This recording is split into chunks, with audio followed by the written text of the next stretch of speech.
치킨은 적고 콜라는 안 적고, 이게 무슨 말일까요? 치킨은 적고 콜라는 안 적고, 무슨 말인지 좀 짐작이 되시나요? 신문에 나온 신문 기사의 제목입니다. 치킨은 적고 콜라는 안 적고. 최근 서울 서대문구의 한 편의점에서 있었던 일인데, 노모 씨가 황당한 일을 겪었다고 합니다. 방금 전에 자기 앞에 간 콜라를 계산한 손님은 그냥 보낸 편의점 직원이 자기가 치킨을 구매했더니 출입 명부에 인적 사항을 적으라고 했던 것입니다. 과자와 음료수 이런 걸 팔면 소매점으로 분류가 돼가지고 손님의 이름을 안 적어도 되지만, 치킨 같은 조리식품을 판매하면 휴게 음식점으로 돼가지고 출입 명부에 적어야 된다는 방역 지침이 있었기 때문입니다. 그래서 노 씨는 똑같이 편의점에서 물건을 구매했는데 치킨은 적고 콜라는 안 적고 치킨만 적게 하는 게 무슨 의미가 있냐, 이렇게 반문을 하였다고 합니다. 이런 사례처럼 지금 계속해서 여러 가지 코로나 때문에 방역 정책이 이루어지면서 또 실제 현장 속에서는 사람들이 어떤 그런 황당한 방역 정책들 때문에 시민들 또 편의점주들이 불편이 가중되고 있다고 합니다. 한국 편의점주 협의회에서는 오히려 명부를 작성하는 시간이 상품 구매 시간보다 더 길다며 탁상 방역 정책의 표본이라고 지적했습니다. 대통령이나 장관들은 끊임없이 앉아 있지만 말고 현장의 소리에 귀를 기울여야 된다라고 합니다. 하지만 여전히 정부가 하는 일들을 보면 현장을 무시하고 또 탁상 공론적으로 진행하는 일들이 많이 있는 것을 볼 수가 있습니다. 현장이 중요합니다. 건축 일을 해보시는 분들은 많이 얘기하시는 말씀인데, 문제 해결을 위해서는 현장에 가봐야 안다고 합니다. 아무리 건축적으로 이론적으로 맞는 얘기지만 현장에서 맞지 않는 경우들이 너무나 많다고 합니다. 그래서 현장이 중요합니다. 물론 이론도 중요하죠. 이론 못지않게 중요한 것이 바로 현장입니다. 우리가 교육을 통해서는 알 수가 없는, 직접 체험할 때만이 우리가 느낄 수 있는 것들이 현장에 있습니다. 현장에 나와서 겪어봐야지만 이론이 실제로 어떻게 활용될 수 있는지를 알 수가 있습니다.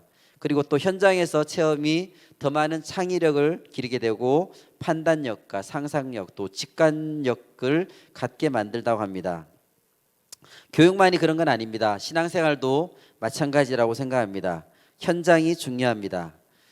이론만 있고 현장이 없다면 그것은 아무 의미가 없는 것입니다. 성경 공부만 열심히 하고 말씀대로 삶 속에 살아가지 않는다면 별 의미가 없겠죠. 또 우리가 제자 훈련을 열심히 하는데 제자 훈련을 열심히 받지만 제자로서의 삶을 살아가지 않는다면, 그 현장이 없다면 그 훈련의 의미가 없을 것입니다. 이론만 있고 영적 전장의 현장이 없다면 그 이론은 아무 의미가 없는 것이 되는 것입니다. 오늘 본문은 신앙생활에 있어서 우리의 기도의 현장이 얼마나 중요한지를 가르쳐주고 있습니다. 특별히 영적 전쟁에 있어서 기도의 현장이 얼마나 중요한지를 이 본문은 잘 가르쳐주고 있습니다. 그럼 이제 본문 말씀을 같이 한번 살펴보도록 하겠습니다. 본문은 그때에라는 말로 시작하고 있습니다. 8절 말씀을 같이 보겠습니다. 그때에 아말렉이 와서 이스라엘과 르비딤에서 싸우니라. 그래서 여기서 말하는 그때는 바로 어느 때를 얘기하냐면, 모세가 이끄는 이스라엘 백성들이 신강야를 지나가지고 이제 르비딤에 도착해서 식수의 문제를 해결받을 때입니다. 르비딤이라는 곳은 광야 한가운데 오아시스가 있는 곳입니다. 그래서 굉장히 중요한 전략적 지역이죠. 사막을 지나가는 사람들 또 짐승들이 물을 공급해서 주는 매우 중요한 곳입니다. 우리가 잘 아는 것처럼 이스라엘 백성들은 르비딤에 도착했을 때 물이 없어가지고 모세를 상당히 원망했죠. 그때 모세가 기도했고 모세가 말씀대로 지팡이를 가지고 반석을 내리치자 반석에서 물이 나와서 백성들이 마시게 되었습니다. 바로 그 사건이 이 사건 바로 앞에 있는 것입니다. 그런데 바로 그때 아말렉이 이끄는 군대가 이스라엘 향해서 기습 공격을 감행했던 것입니다. 이스라엘은 이미 홍해를 건넜습니다. 그리고 구원받은 백성들입니다. 홍해를 건넜다는 것은 바로 구원받은 백성이라는 뜻입니다. 이것은 사람이 할 수 있는 일이 아니라는 것입니다. 하나님의 역사로 바로의 무릎을 꿇리고 홍해를 건넌 큰 일이 일어났던 것입니다. 인간이 할 수 있는 일이 아닙니다. 이스라엘의 힘으로도 할 수가 없습니다. 하나님께서 전적으로 구원해 주셔야만 하셨던 것입니다. 우리도 마찬가지입니다. 우리의 구원도 마찬가지로 구원이라는 것은 우리의 힘으로 이룰 수 있는 것이 아니고 전적인 하나님의 은혜로 우리가 받는 것입니다. 예수 그리스도의 십자가의 죽으심을 통해서 우리는 죄와 사망의 권세에서 건져내신 사건이 바로 홍해를 건넌 사건입니다. 그런데 지금 홍해를 다 건넜습니다. 그런데 건넜다고 해서 끝난 것이 아니라는 것을 오늘 말씀은 알려주고 있습니다. 구원받아서 다 끝난 것이 아니라 그 이후에 크고 작은 전쟁들이 있습니다. 일상에서 일어나는 크고 작은 전쟁들을 이겨내야지만 우리가 하나님의 나라의 백성으로서 온전히 살아갈 수가 있습니다. 구원받았지만 우리를 계속해서 공격하는 마귀의 세력이 있습니다. 이스라엘 백성들에게 찾아오는 모든 전쟁에 영적인 의미가 있습니다. 아말렉과의 전쟁은 우리에게 중요한 영적 의미를 가르쳐주고 있습니다. 우리가 하나님의 백성으로서 구원의 삶을 사는데 영적 전쟁을 치르고 이겨야지만 하나님의 백성으로서 풍성한 삶을 살 수가 있습니다. 특별히 우리를 계속 공격하고 우리를 괴롭히고 우리를 실패하게 만드는 사단의 세력이 우리 앞에 있습니다. 이러한 우리의 삶 속에서 영적 전쟁에서 우리가 승리하기 위해서는 어떻게 해야 될까요? 영적 전쟁에서 우리들은 누구나 승리하기를 바라고 있습니다. 일단 전쟁이 시작됐다면 반드시 승리해야 됩니다. 만약에 전쟁이 붙었는데 승리하지 않았다면 패배한다는 것이죠. 승리하지 않으면 패배했기 때문에 비참한 결과를 맞을 수밖에 없습니다. 철저히 준비하고 제대로 알고 영적 전쟁에서 패하지 않도록 우리 모두 승리하시기를 바랍니다. 우리 삶 속에서 벌어지는 영적 전쟁에서 승리하기 위해서 우리가 기억해야 될 세 가지를 오늘 말씀을 통해서 같이 알아보도록 하겠습니다. 첫째는 영적 전쟁에서 승리하려면 함께 가야 합니다. 함께 가야 합니다. 아멘. 여기서 지금 이스라엘 백성들이 싸우는 대적이 바로 아말렉이었죠. 아말렉이 누구냐면 아말렉은 이삭의 아들인 에서의 또 아들인 엘리바스의 아들입니다. 다시 말해서 이삭의 증손자라고 할 수 있고 야곱의 피를 나눈 같은 혈족이죠, 그죠? 그럼에도 불구하고 이스라엘 백성들이 애굽에서 나와서 가나안 땅으로 향해서 나갈 때 제일 먼저 공격한 것이 바로 이 대적인 아말렉입니다.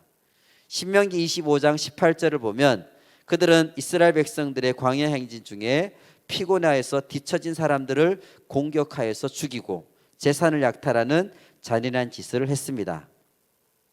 곧 그들이 너를 길에서 만나 내가 피곤할 때에 내 뒤에 떨어진 약한 자들을 쳤고 하나님을 두려워하지 아니하였느니라.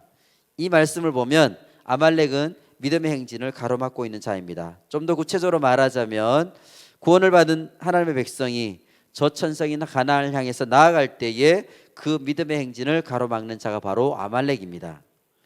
저 천성이 가나안을 향해 나아가는 길은 바로 가로막을 뿐만 아니라 그곳에 들어가지 못하도록 끊임없이 대적하는 세력이 바로 아말렉 군대였습니다. 그들은 우리의 믿음의 행진을 가로막고 공격하는 어둠의 세력임을 알 수가 있습니다. 그래서 성경은 아말렉에 대해서 아주 잔인할 정도로 진멸을 할 것을 요구하고 있습니다. 사무엘서 15장 18절 말씀을 보면 하나님께서 사울 왕에게 아말렉을 치되 진멸하여 다 없어지기까지 치라고 말씀하셨습니다. 또 여호와께서 왕을 길로 보내시며 이르시기를 가서 죄인 아말렉 사람을 진멸하되 다 없어지기까지 치라 하셨거늘. 그리고 오늘 본문 14절 말씀을 보면 하나님께서 모세에게 이것을 책에 기록하여 기념하게 하고 여호수아의 귀에 외워 들리라. 내가 아말렉을 없이하여 천하에서 기억도 못하게 하리라고 말씀하셨습니다. 또 16절 말씀을 보면 하나님께서 스스로 맹세하여서 여호와가 아말렉과 더불어 대대로 싸우리라 하셨다라고 말씀하셨습니다. 왜 이렇게 하나님은 아주 잔인할 정도로 아말렉에 대해서 모두 진멸하라고 말씀하시고 대대로 더불어 싸우리라고 말씀하실까요? 그것은 아말렉이 바로 우리의 구원받은 하나님의 백성들이 가는 믿음의 행진을 가로막고 공격하는 자이기 때문입니다. 다시 말하면 저 천성이 가나안을 향해서 우리가 나아갈 때에 우리 길을 가로막고 우리를 끊임없이 대적하는 악한 세력에 대한 상징이기 때문입니다. 신앙생활은 하나님의 나라를 이루기 위해서 나아가는 행직입니다. 바로의 압제에서 해방된 이스라엘 백성들이 적과 꿀이 흐르는 땅 가나안을 향해서 나아갔듯이 죄와 사망에서 구원받은 우리들이 지금 주님이 나를 위해서 예비하신 그 영광스러운 천국을 향해서 나아가고 있습니다. 그런데 사단 마귀는 우리의 가는 길을 가로막습니다. 그리고 끊임없이 공격합니다. 어떻게 공격하느냐? 교회의 완전하지 못한 모습을 보여주면서 공격합니다. 코로나 시대에 교회 가는 것 자체가 얼마나 위험한 일이냐? 교회가 코로나의 원상이 아니냐? 오늘의 한국 교회를 봐라. 그래도 교회가 이 시대의 소망이라고 말할 수 있느냐? 이렇게 교회 나가서 예배드리기보다는 혼자 집에서 묵상하며 너 스스로 그냥 예배를 드려라. 이렇게 이야기하고 있습니다. 때로는 경제적인 어려움을 주고 인간관계에 아픔을 주고 직장에서 실직을 하거나 사랑하는 사람과의 헤어짐과 질병의 고통, 세상의 쾌락과 유혹을 통해서 우리의 가는 길을 가로막고 있습니다. 베드로전서 5장 8절 말씀 보면 근신하라 깨어라 너희 대적 마귀가 우는 사자같이 두루다니며 삼킬 자를 찾나니. 우리 대적 마귀는 오늘도 우는 사자처럼 삼킬 자를 두루 찾고 다니고 있습니다. 그런데 그러한 사단의 눈에 언제나 밥이 있습니다. 그 밥이 누구냐면 바로 뒤처진 사람들입니다. 아말렉이 누구를 공격했습니까? 비겁하게도 행진해서 낙오한 사람들을 공격했던 것입니다.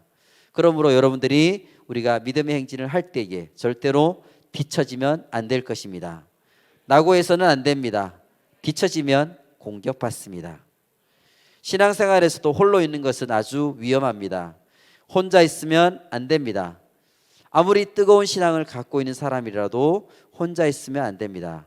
하나님께서 우리를 공동체로 부르신 이유가 바로 그것입니다.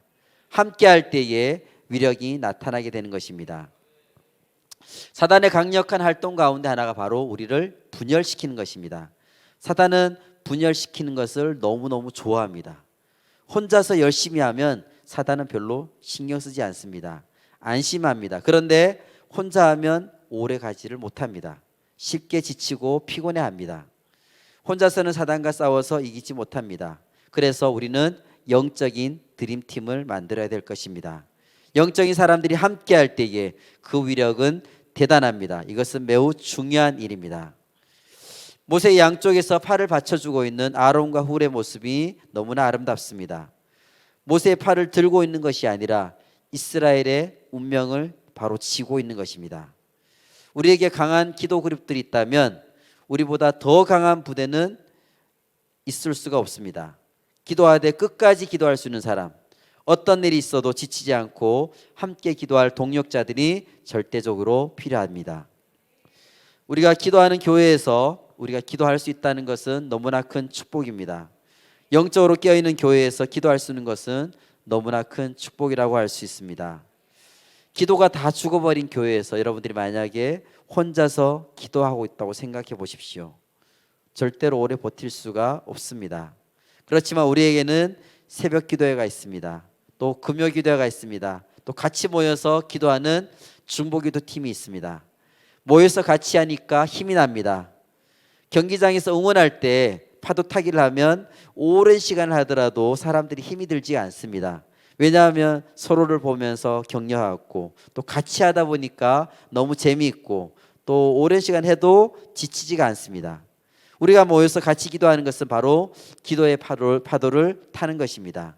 서로를 보고 서로 격려하고 서로를 보면서 힘을 낼 수가 있는 것입니다. 모세와 아론과 훌이 함께 손을 들고 있는 동안에 하나님의 임재가 이스라엘 공동체 안에 머물러 있게 된 것입니다. 모세가 손을 들고 있고 양쪽에 아론과 훌이 바치고 기도하는 동안에 하나님의 임재가 있고 하나님의 능력의 손길이 이스라엘 공동체를 도우시니까 전쟁에서 이겼습니다. 우리에게 주시는 핵심적인 메시지는 무엇일까요? 지치지 않고 기도하면 반드시 승리한다는 것입니다. 기도가 살아있으면 된다는 것입니다. 그런데 기도가 어렵습니다. 그래서 아론과 훌이 모세의 팔을 받쳐 주었습니다. 모세의 손이 내려오지 않으면 이스라엘은 반드시 이겼습니다. 하나님께서 승리하게 하셨습니다.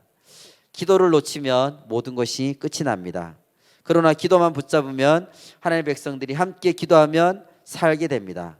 기도를 놓치면 죽도록 고생할 수밖에 없습니다. 예수님의 수제자 베드로를 보십시오. 예수님이 잡히시던 날 멀찍이 예수님을 쫓아가다가 아주 하찮은 계집종 앞에서 예수님을 모른다고 3번이나 부인하는 사건이 벌어졌습니다. 그러므로 우리는 예수님을 따르되 갈렙처럼 온전히 예수님만을 쫓아야 될 것입니다. 사이를 두고 멀찍이 떨어져서 따라가서는 안 됩니다.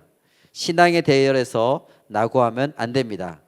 믿음의 순례길에서 뒤처지면 안 됩니다. 함께 가야 될 것입니다.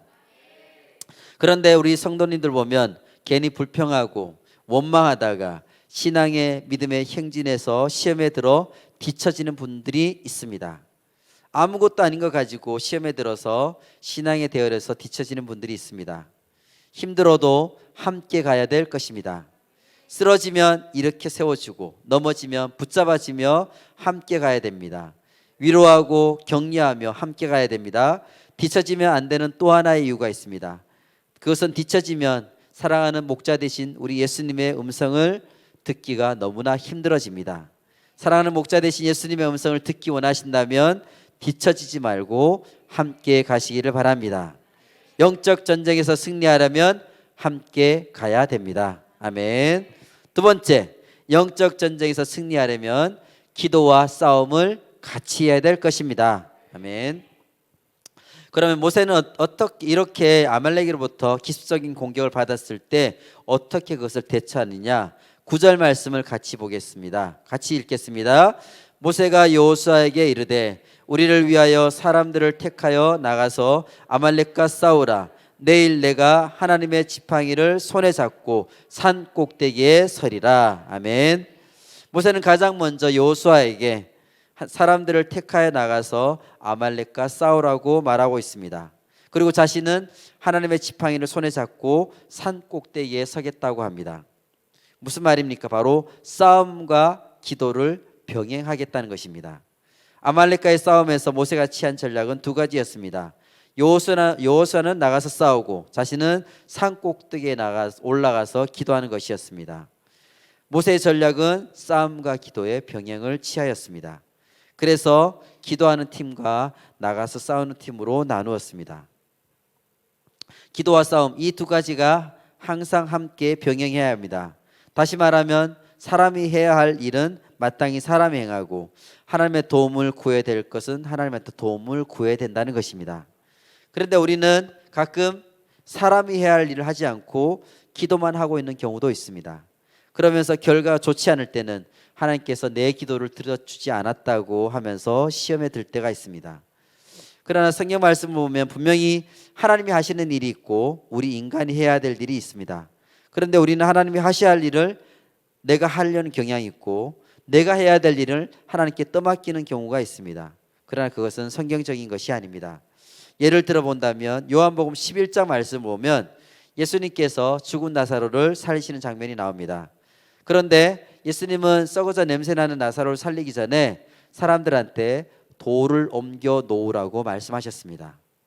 그리고 사람들이 돌을 옮겨 놓았을 때 예수님은 아버지여 내 말을 들으심을 감사하나이다 하고 기도하고 큰 소리로 나사로야 나오너라라고 명령하셨습니다.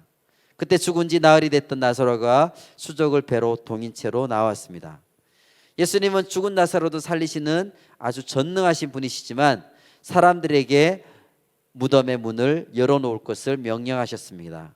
무슨 말입니까? 바로 죽은 자를 살리시는 일은 하나님만이 하실 수 있는 일입니다. 그러나 무덤의 문을 열어놓는 일은 바로 우리가 해야 될 일이라는 것입니다. 누가복음 5장 말씀을 보면 예수님께서 베드로에게 깊은 데로 가서 그물을 내려 고기를 잡으라고 말씀하십니다. 그때 베드로는 밤이 새도록 수고했을 때 잡은 것이 없지만은 말씀에 의지하여 그물을 내리리이다 하고 순종해서 나가서 그물을 깊은 곳에 내렸습니다. 그러자 그물이 찢어질 정도로 고기를 많이 잡게 됐죠. 베드로가 해야 했던 일은 순종해서 나아가 깊은 곳에 그물을 내리는 일이었습니다. 예수님께서 하셨던 일은 갈릴리 바닷속에 있는 고기들을 그 시간에 그 장소로 몰려오게 하는 것이었습니다. 그리고 잡히게 하는 것이었죠. 베드로는 어부지만 죽었다 깨나도 바닷속에 있는 고기를 그 시간에 그곳으로 모으게 할 수는 없습니다. 그것은 예수님만이 하실 수 있는 일이기 때문입니다. 사람이 해야 될 일이 있고 하나님께서 해야 될 일이 있습니다. 모세는 하나님의 도움을 구하기 위해서 산꼭대기에 올라갔고 여호수아는 사람들을 데리고 나아가 싸웠습니다. 전투만 하지 않았습니다. 기도만 하지도 않았습니다. 전투와 기도를 함께 병행했던 것입니다. 미신과 기독교의 다른 점이 바로 이것입니다. 미신은 인간의 책임을 묻지 않습니다. 그러나 하나님은 인간의 책임을 묻습니다. 무릎으로 승부한다는 것은 인간의 책임을 무시하는 것이 결코 아닙니다. 그러므로 우리는 주어진 일에 최선을 다해야 될 것입니다. 공부도 하고 연구도 하고 직장에서 어떤 일에 최선을 다해서 성실하게 감당해야 됩니다. 그러나 그것으로 끝나서는 안 됩니다. 하나님의 사람은 기도의 자리에 나아가야 될 것입니다. 영적 전쟁에서 승리하기 위해서는 기도와 싸움을 같이 함께해야 승리할 수가 있습니다. 세 번째, 영적 전쟁에서 승리하려면 기도의 자리를 끝까지 지켜야 합니다. 아멘. 이렇게 여호수아가 나아가서 아말렉과 싸우는 동안에 모세는 아론과 훌을 데리고 산꼭대기에 올라가서 기도하기 시작했습니다. 10절과 11절 말씀을 같이 한번 읽겠습니다. 여호수아가 모세의 말대로 행하여 아말렉과 싸우고 모세와 아론과 훌은 산꼭대기에 올라가서 모세가 손을 들면 이스라엘이 이기고 손을 내리면 아말렉이 이기더니, 모세는 하나님의 지팡이를 손에 들고 산꼭대기에 올라갔습니다. 왜 모세는 산꼭대기에 올라갔을까요? 산꼭대기에 올라가야만 기도가 더욱더 하나님께 상달될 것이기 때문일까요? 아니죠. 산꼭대기에 올라간 이유는 이스라엘과 아말렉이 싸우는 현장을 바라보면서 기도하기 위해서였습니다. 우리가 기도할 때에 현장을 바라보며 기도해야 됩니다. 기도의 산에 높이 오르는 자는 멀리 바라볼 수가 있고 분명하게 볼 수가 있습니다. 기도의 산에 오르면 영적인 시야가 넓어지게 됩니다. 산에 오르면 구름 속에 내가 있듯이 기도의 산에 오르면 영광의 구름 속에 내가 머무르게 됩니다. 기도의 산에 높이 오르면 보이기가 시작합니다. 낮은 곳에 있을 때는 잘 보이지 않는 것들도 잘 보이기 시작합니다. 그래서 전쟁을 할 때는 언제나 먼저 고지를 점령하라고 하지 않습니까?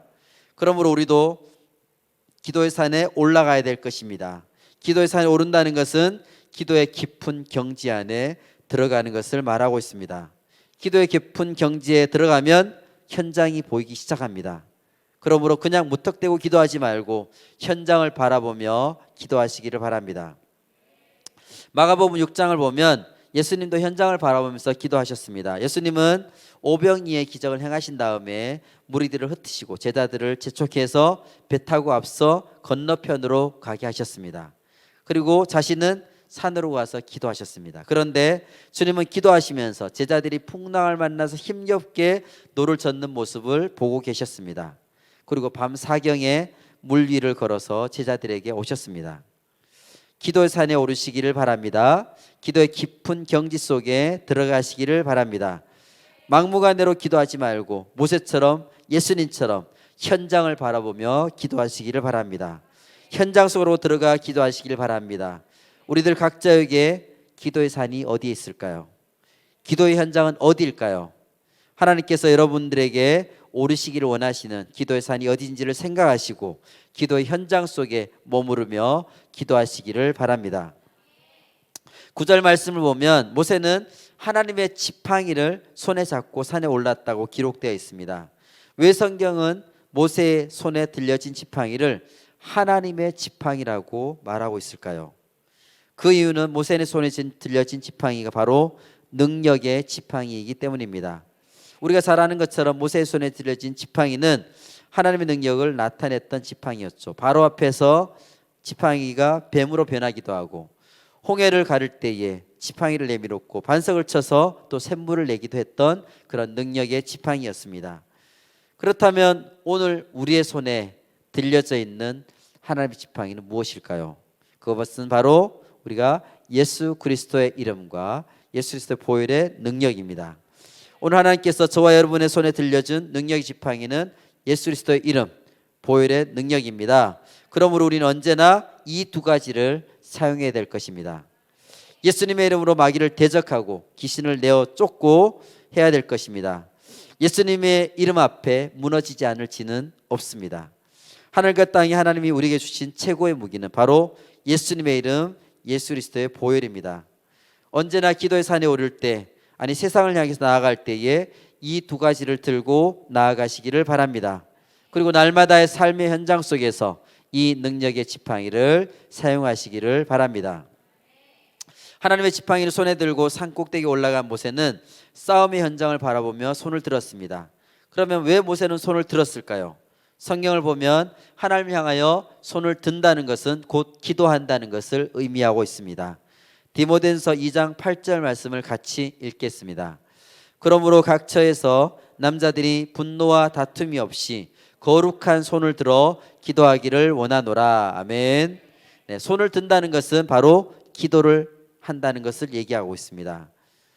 또 손을 든다는 것은 또 어떤 의미가 있느냐? 여러 가지 의미가 있는데 여기서 손을 든다는 것은 하나님만을 전적으로 의지해서 믿고 나아가겠다는 뜻입니다. 항복할 때 우리가 손을 들죠. 이것은 내 힘과 내 능력으로는 할 수가 없습니다.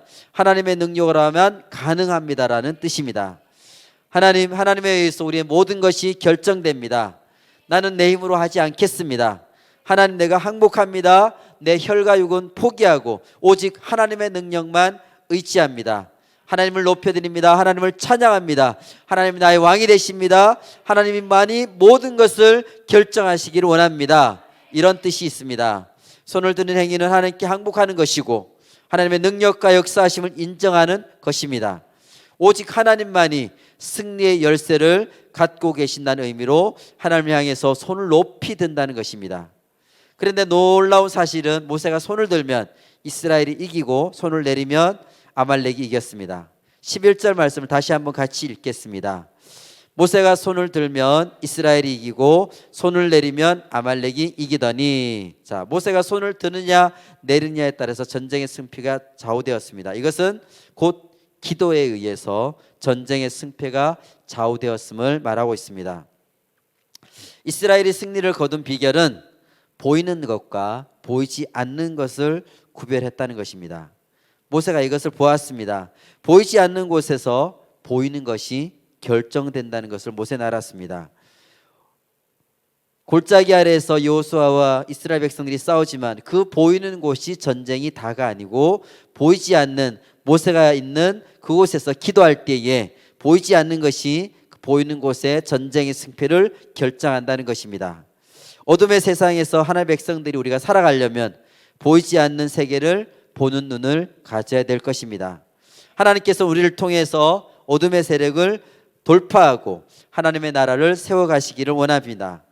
우리는 눈에 보이는 것에 몰두하고 살아갑니다. 우리 눈으로 보이는 것에 익숙해져 있습니다. 그래서 우리는 눈에 보이는 것에만 또 존재하는 것처럼, 그것만 존재하는 것처럼 착각하고 있습니다. 보는 것에 너무나 익숙해져 있습니다. 오늘 우리는 요즘 시대를 비주얼 시대라고 하죠. 보는 것들이 너무나 많습니다. 미디어를 통해 보는 것도 너무나 많죠. 그래서 눈에 보이는 것만 우리의 생각과 마음과 모든 것이 쫓아가고 있습니다. 스포츠 관람을 한번 생각해 보시기 바랍니다. 사람들은 경기를 보면서 열광하고 있습니다. 축구장에서 축구 선수들이 열심히 뛰고 있습니다. 선수들이 열심히 뛰지만 선수들의 뒤에는 계속해서 감독이 사인을 주고 있습니다. 사실 선수들이 경기하는 것이 아니라 엄밀하게 여기서 벤치에서 감독이 선수들을 조종하고 있는 것입니다. 보이지 않는 곳에서 치열함이 더 하다는 것을 얘기하고 있습니다. 눈에 보이는 싸움은 쉬운 것입니다. 눈에 보이는 전쟁은 아주 적은 것입니다. 대다수는 우리의 눈에 보이지 않는 전쟁입니다. 신앙생활도 마찬가지입니다. 대부분은 보이지 않는 것에 의해서 결정이 됩니다. 우리가 신앙생활을 하면 할수록 보이지 않는 세계에 눈을 점점 더 떠야 될 것입니다. 드러난 현상에 보지 말고 그 드러난 현상의 이면에 무엇이 있는가를 보는 눈을 길러야 될 것입니다.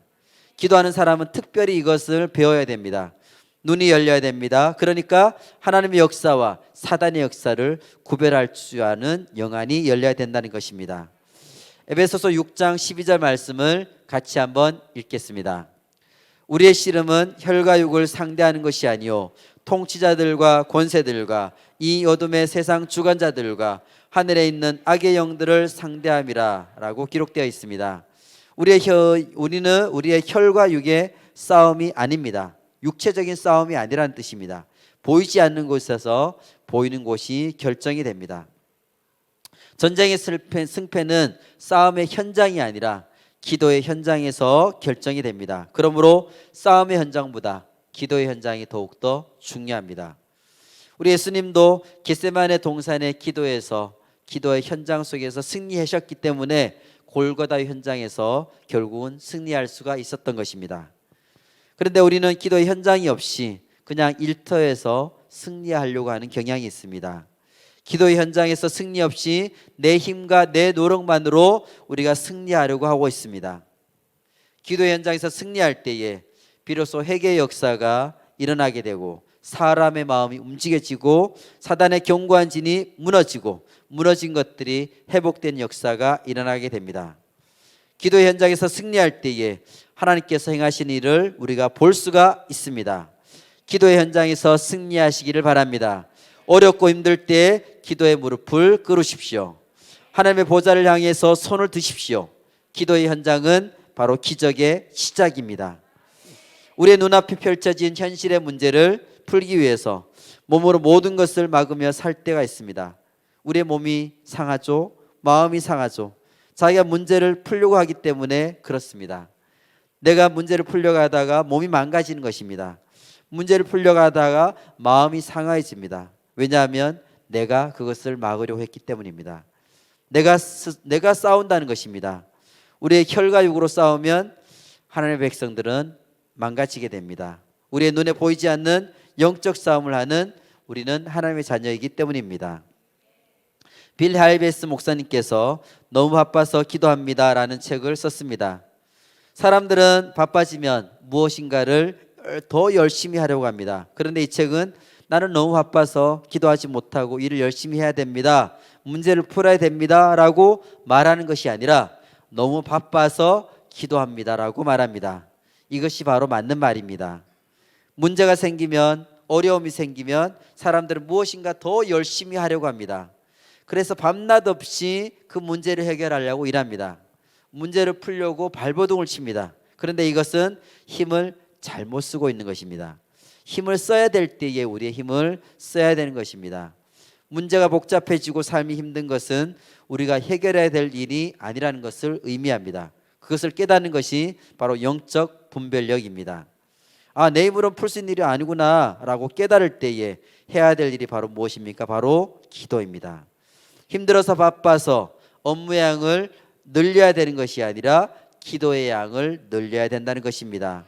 일을 하지 말라는 의미는 아닙니다. 일도 해야 되지만 일로만 해결되는 것이 아니라 내 노력과 내 발버둥으로 문제가 해결되는 것이 아니라 하나님의 도우심이 필요하기 때문에 우리의 기도의 양을 늘려야 될 것입니다. 마귀는 어둠 속에서 활동합니다. 그래서 우리가 마귀의 실체를 우리가 정확하게 알지 못하기 때문에 우리가 두렵습니다. 우리가 마귀의 실체를 바로 알지 못해서 전쟁을 할 수가 없습니다. 그런데 우리가 만약에 마귀의 실체를 정확하게 안다면 마귀가 보이니까 전쟁이 쉽습니다. 마귀가 보이면 예수 그리스도를 우리가 선포하면 됩니다. 우리가 평소에는 마귀가 잘 보이지 않습니다. 그러나 진리의 빛이 그곳에 비치게 되면 마귀의 존재는 드러나게 됩니다. 어둠 속에서는 보이지 않지만 빛이 비춰지면 어둠이 물러가고 마귀의 존재가 드러납니다. 우리가 진리에 깊이 거하면 거짓이 금방 드러나듯이 진리 가운데 거하면 마귀의 활동이 금방 보입니다. 진리 안에서 진리의 빛이 영혼에 비춰지면 거짓된 사단의 활동이 보이기 시작합니다. 우리가 주님과 친밀한 교제를 나누면 마귀가 뚜렷이 드러납니다. 그러나 내가 어둠 가운데 있으면 마귀는 절대 보이지 않습니다. 내가 진리 가운데 거하지 않으면 내가 거짓 가운데 살고 내가 진리대로 살지 않으면 마귀는 보이지 않습니다. 같이 어둠 속에 있으니까 볼 수가 없습니다. 그러나 진리 안에 거하면 마귀는 금방 드러납니다. 내가 빛 가운데 거하면 어둠의 실체인 마귀가 자기의 존재를 숨길 수가 없습니다. 기도하고 말씀 가운데 충만하고 은혜 충만하고 주님과의 교제 안에 있으면 마귀의 활동이 금방 드러납니다. 아, 이건 마귀가 하는 것이구나. 이건 마귀의 장난이구나. 마귀가 우리를 분열시키려고 하는구나. 마귀가 우리를 속이는구나 하고 우리가 금방 알 수 있는 것입니다. 기도는 그런데 기도는 쉽지가 않습니다. 기도는 피곤합니다. 또 힘이 듭니다. 한때는 사람들이 기도하기도 합니다. 그러나 계속 기도하지는 않습니다. 끊임없이 변함없이 기도하는 사람은 우리가 쉽게 볼 수가 없습니다. 그렇지만 우리는 마귀에게 틈을 주면 안 됩니다. 모세의 손이 내려오는 순간에 이스라엘 백성들은 처참하게 실패를 했습니다. 그래서 끝까지 우리가 손을 들어야 될 것입니다. 오늘 우리가 할 일은 하나입니다. 손을 들면 됩니다. 사람들은 무엇인가 잘 되지 않으면 낙심해서 손을 주머니에 찔러놓고 이렇게 웅크립니다. 어깨가 처져 있습니다. 주머니에서 손을 빼고 손을 번쩍 들어서 하나님께로 향해야 될 것입니다. 나에게 일어난 모든 문제를 가지고 하나님 앞에 나아가야 될 것입니다. 이 전세를 뒤집어 놓으려면 다른 것은 다 내려놓고 기도, 오로지 기도 하나로 승부를 걸어야 될 것입니다. 하나님 살려주세요라고 우리가 절규하며 나아가야 될 것입니다. 기도의 자리에서 쉽게 일어서면 안 됩니다. 승리가 약속되는 그 순간까지 기도의 자리에서 절대 일어나면 안 됩니다. 승리를 봐야 될 것입니다. 끝까지 승리한 것을 봐야 됩니다. 기도하지 않으면 우리는 밀리게 됩니다. 오늘 여러분의 인생이 지금 밀리고 있습니까? 기도의 자리로 어서 빨리 돌아가시길 바랍니다. 기도하지 않으면 문제로부터 빠져나올 수가 없습니다. 문제로부터 빠져나오게 하는 것은 바로 하나님의 능력입니다. 기도를 통해서만 문제로부터 우리가 빠져나올 수가 있습니다. 뜨겁게 하나님께 나아가서 기도함으로 영적 전쟁에서 모두 승리하시기를 바랍니다.